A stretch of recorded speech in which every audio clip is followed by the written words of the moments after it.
Nombre, chapitre 13. L'Éternel parla à Moïse et dit: Envoie des hommes pour explorer le pays de Canaan, que je donne aux enfants d'Israël. Tu enverras un homme de chacune des tribus de leur père, tous seront des principaux d'entre eux. Moïse les envoya du désert de Paran, d'après l'ordre de l'Éternel. Tous ces hommes étaient chefs des enfants d'Israël. Voici leurs noms: pour la tribu de Ruben, Shammua, fils de Zakur. Pour la tribu de Siméon, Shaphat, fils de Hori. Pour la tribu de Juda, Caleb, fils de Jéphuné. Pour la tribu d'Issachar, Jigual, fils de Joseph. Pour la tribu d'Éphraïm, Hosée, fils de Nun. Pour la tribu de Benjamin, Palti, fils de Raphu. Pour la tribu de Zabulon, Gadiel, fils de Sodi. Pour la tribu de Joseph, la tribu de Manassé, Gadi, fils de Suzi. Pour la tribu de Dan, Ammiel, fils de Guémali. Pour la tribu d'Azer, Sétur, fils de Mikaël. Pour la tribu de Nephtali, Nakbi, fils de Vopshi. Pour la tribu de Gad, Géwel, fils de Maki. Tels sont les noms des hommes que Moïse envoya pour explorer le pays. Moïse donna à Osée, fils de Nun, le nom de Josué. Moïse les envoya pour explorer le pays de Canaan.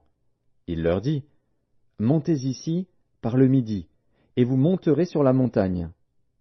Vous verrez le pays, ce qu'il est, et le peuple qui l'habite, s'il est fort ou faible, s'il est en petit ou en grand nombre. Ce qu'est le pays où il habite, s'il est bon ou mauvais. Ce que sont les villes où il habite, si elles sont ouvertes ou fortifiées. Ce qu'est le terrain, s'il est gras ou maigre, s'il y a des arbres ou s'il n'y en a point. Ayez bon courage, et prenez des fruits du pays. C'était le temps des premiers raisins. Ils montèrent, et ils explorèrent le pays, depuis le désert de Tsin jusqu'à Rehob, sur le chemin de Hamath. Ils montèrent, par le midi, et ils allèrent jusqu'à Hébron, où étaient Ahiman, Shéshaï et Talmaï, enfants d'Anak. Hébron avait été bâti 7 ans avant Tsoan en Égypte. Ils arrivèrent jusqu'à la vallée d'Ekshol, où ils coupèrent une branche de vigne avec une grappe de raisin, qu'ils portèrent à 2 au moyen d'une perche. Ils prirent aussi des grenades et des figues.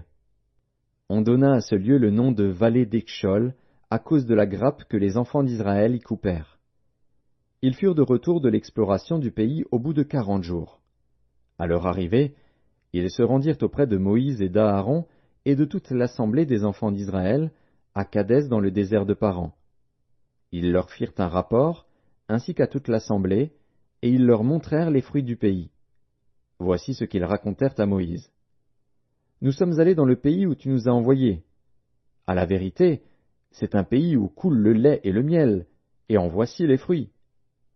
Mais le peuple qui habite ce pays est puissant, les villes sont fortifiées, très grandes.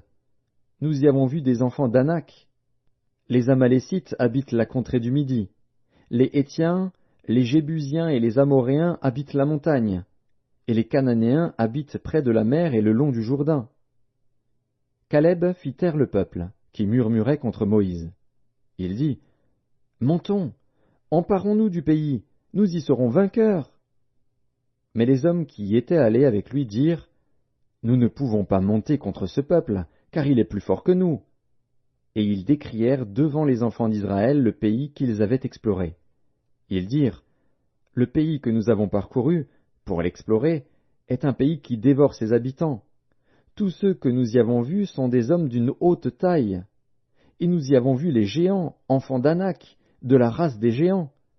Nous étions à nos yeux et aux leurs comme des sauterelles.